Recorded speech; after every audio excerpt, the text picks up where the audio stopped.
The Crimson Christmas in Hawaii, Why My Dead Friend's Husband Sent a DNA Test. The 30-minute mistake in Hawaii. Why My Best Friend's Husband Sent a Letter from the Grave. I held the envelope in my shaking hands, the scent of expensive familiar cologne still clinging to the paper Mark's scent. But Mark has been dead for 3 months.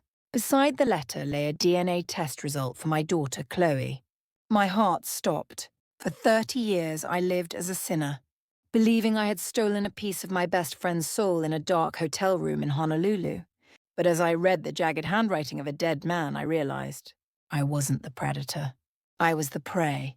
I looked at the letter and wondered, is this really happening? Can a man truly be this cruel from beyond the grave? Is the truth about to set me free or finally destroy me? It was Christmas Eve 1994, the Royal Hawaiian Hotel. The air was thick, smelling of rain-soaked plumeria and the salt of the Pacific. A massive storm had knocked out the power, plunging the pink palace into a suffocating velvet darkness.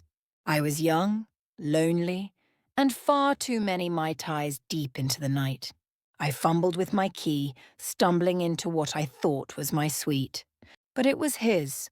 In that pitch blackness, a shadow moved. I felt a presence strong, masculine, radiating a heat that cut through the humidity of the storm. I whispered his name. Mark. No answer came, only a rough, hungry hand pulling me inward, locking the door with a click that sounded like a point of no return. I felt his hands first, not soft, but urgent and demanding. He grabbed my waist, pulling my back against his chest, and I could feel the searing heat of his skin through my thin silk dress. My heart wasn't just beating, it was thundering, echoing the violent waves outside. He didn't say a word, and that silence was more intoxicating than any confession. He turned me around, and in the dark I couldn't see his face, but I could feel his gaze burning into me. His lips found my neck, biting slightly, a desperate hunger that made my knees weak. I reached out, my fingers tracing the hard muscles of his shoulders, damp with sweat and the mist of the storm. The scent of gin, sea salt, and raw desire filled my lungs. Every touch felt like a forbidden electricity. When his calloused palms slid up my thighs, tearing away 30 years of friendship and loyalty in a single motion, I didn't stop him. I didn't want to be saved. For those 30 minutes, we were two castaways in a sea of shadow. We moved together with a frantic, rhythmic intensity, driven by a fire that seemed to consume the very oxygen in the room. I felt his breath hitch against my ear, a ragged, broken sound as if he were fighting a war within himself. Every groan, every sharp intake of breath was a secret shared in the dark. It wasn't just passion, it was a collision of two souls, who knew they could never belong to each other in the light.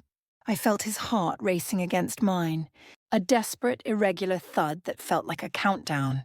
And in that peak of white-hot intensity, when the world outside the hotel room ceased to exist, I felt a strange, piercing clarity.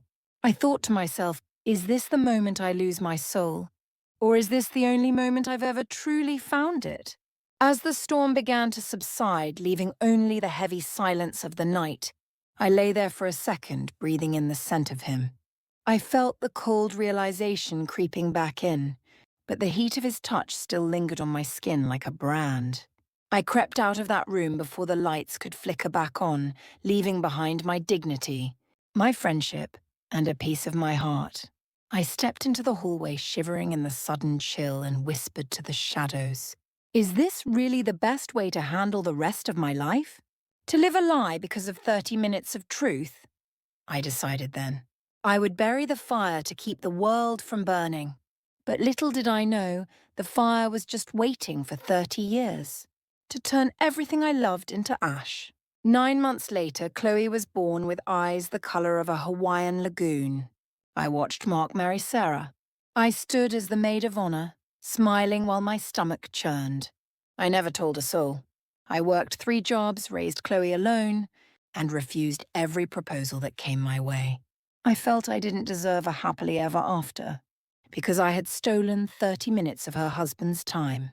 I spent 30 years looking at Mark from across dinner tables, seeing the secret acknowledgement in his eyes, or so I thought. I lived as a ghost in my own life, paying a debt I thought I owed to fate. Every time I looked at Chloe, I asked myself, does she deserve to know her father is her mother's best friend's husband? No. I decided to take this secret to my grave.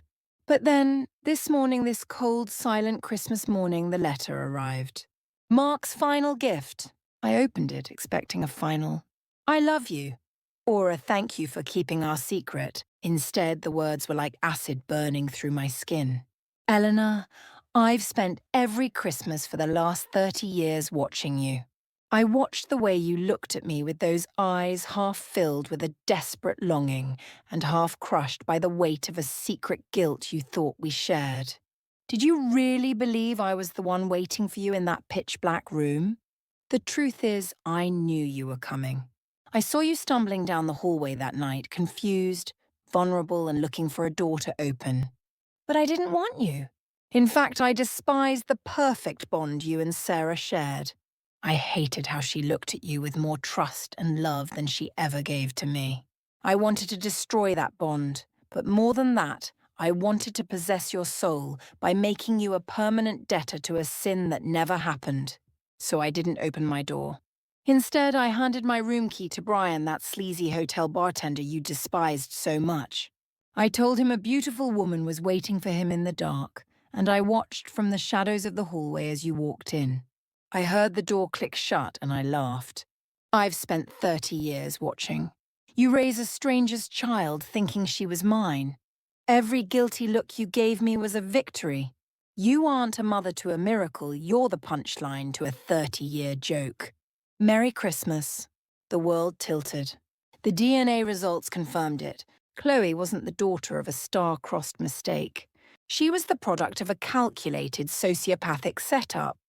My 30 years of guilt, my sacrifice, my loneliness, it was all based on a lie manufactured by a man I thought I loved. I felt the scream building in my chest. Is this how it ends? Is my daughter's entire existence a weapon used against me? How do I even breathe after this? I looked at the fireplace. The stockings were hanging. Chloe was in the kitchen humming a Christmas carol, unaware of the bomb that had just exploded in our living room. I realized then Mark thought this would kill me. He thought that by taking away the bloodline, he would take away the love. But he was wrong. I walked to the fireplace and dropped the letter into the flames. I watched Mark's jagged handwriting curl into black ash. He wanted to leave me with a legacy of shame, but he accidentally gave me the greatest gift of all freedom. I am no longer a sinner. I am no longer in debt to a dead man. I am free now. Chloe walked in, glowing with the beauty I raised, the strength I taught her. She isn't Mark's, and she isn't that bartender's. She is mine, just mine. I hugged my daughter tighter than I ever have. The secret is gone. The sun is rising over a new life, and for the first time in 30 years I am finally home. Because you see, blood may determine your destiny, but love determines your life. The castle built on lies has crumbled, but the only real thing that matters is standing right here in front of me. The storm is over, and the morning sun is finally breaking through. It's time to start my real life. Thank you so much for spending time with me today. Your support, your likes, your subscriptions, they're what keep me going. They give me the motivation and passion to bring you more of these stories. So if this resonated with you, I'd be so grateful if you'd hit that subscribe button and leave a like. It really does make all the difference. See you again.